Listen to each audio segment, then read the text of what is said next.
Amy Rogers is on site at Robert Trent Jones Golf Club, where press conferences officially began today from both teams. Amy, what can you tell us? Well, world number one, Nelly Korda, is a veteran for this U.S. team. She's slated to represent the red, white, and blue for the fourth time this week. But Korda doesn't see herself as a leader for her team. In fact, she was asked earlier today what sort of guidance she could provide for some of these young members of her team, with 2 rookies and 5 players returning for just their second Solheim Cup. And she said she's really focused on the team as a whole, how they can all lean on each other. And she even told me she is looking forward to having the opportunity to rely on a few of her teammates as well.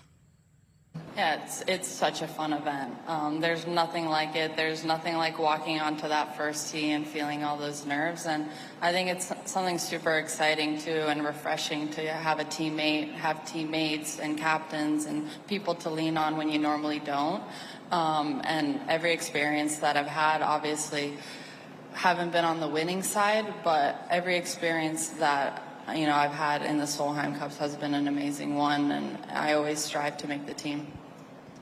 The Solheim Cup is such a unique experience for these golfers who are so used to this being such an individual sport, then being a part of a team, as you heard Korda mention there. And she's really looking for that opportunity to have more people to just turn to and rely on. And she's pointed to the success that she's had earlier this year in relying on her own team, one much smaller, of course. But this response from Korda about wanting to rely on her teammates comes 8 months into what has already Korda described as a long and crazy season.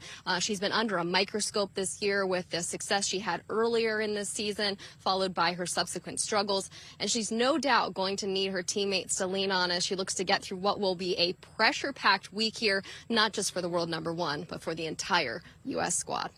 Much more from Amy in just a little bit. We take a look at the world number one on the golf course, shores of Lake Manassas. And I tell you what, Amy, it's been fascinating to watch this player who won 6 of 7 starts and then struggled of late, but she has a winning record in the Solheim Cup, 7-4-1. She has a winning record in singles, 2-1. Yes, she has not been a part of a winning team, but I think she will always receive the Europeans' best. It's what happens when you face the world number one. She carries that burden on her shoulders. It's already been a long year for the world number one. But listen, don't tell me you can't team up with Nelly Korda, who is a little sister to Jess, who is a big sister to Sebastian. She knows how to share. She knows how to be a good teammate. And she certainly was a good partner when she was paired with Jessica in her first Solheim Cup.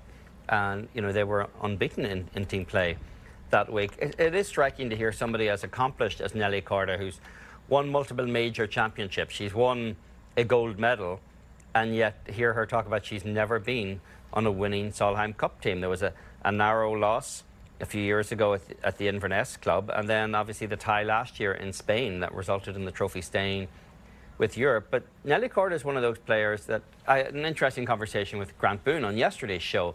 The idea, there's an intimidation value that comes with being Nelly Korda for your peers. And I asked Grant if he thought that made it difficult in some ways to pair a big superstar like Nelly with someone else on the team who perhaps doesn't have the same stature yet. And Grant made the point that she's not an alpha personality in the way that he drew a comparison to Nick Faldo, because in the peak of the European Ryder Cup dominance in the 80s and 90s, the only place where Nick was more unpopular than the US locker room was actually the European locker room, because he was a cutthroat killer as a competitor.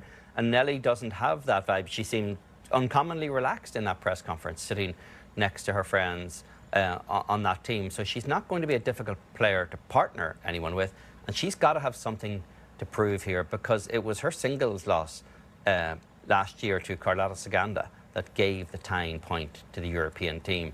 So there's probably a little chip on the shoulder for Nelly coming in here. And we're seeing Nelly on the practice green with the likes of Lexi Thompson and Allison Corpuz. And the same conversation used to happen around Tiger Woods. Who can play with the world number one, with maybe the greatest 1 or 2 golfers in the history of the sport. And sometimes he seemed to fare better when he was paired with a good buddy like a Chris Riley, or someone who didn't necessarily have the resume. I mean, who does have the resume of Tiger Woods. But I look at Nelly Korda, and to me the big question is going to be where is her energy level at this point in the season, having had such a spotlight on her, having been in contention so much. I think we're seeing a player, if the results are any indication, who's probably running out of gas at this time of the year. Yeah, there's got to be a fatigue factor with Nelly, you'd think, and that might apply to a lot of players on this team as well. And for the Tiger comparison, or even the Phil comparison in the Ryder Cup, I think what's different is those guys never really gave you the sense that they were all that interested in being there.